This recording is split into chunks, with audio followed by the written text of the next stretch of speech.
see tons of stuff about the grape. That's great, you know. But I always love it when they're like, "Oh, I just have one a day, and that's totally okay." I'm like, "Well, how's your system? Like, are you like that's just another toxin being added in?" And I think, and that's not to say that we have to never do anything in our lives have to be totally regimented, but just something to think about, you know? So alcohol, I cut it out because it was affecting, I could tell you it affects my heart rate variability every time, almost irregardless of when it's done throughout a day. It Yeah. affects my sleep. It affects my sleep every time. Yeah, that's just, specific, and I can just only use myself and you can say that for yourself. So I just don't.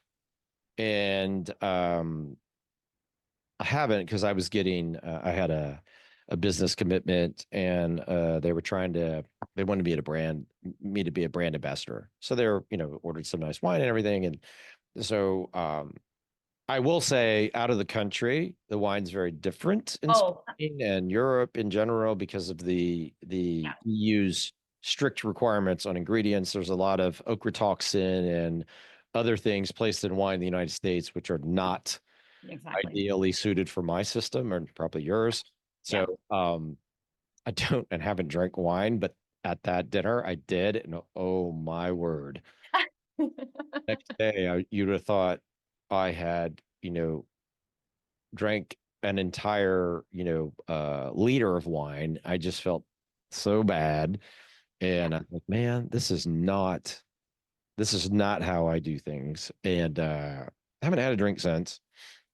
And my wife and I went out to dinner last night. We go to a gluten-free, dairy-free restaurant that has great mocktails, and everybody can like poke fun of me. Put it in the comment. It's cool. Um, but I went home and we watched a couple things on I guess Hulu or something. Then I went to bed, and here I am this morning.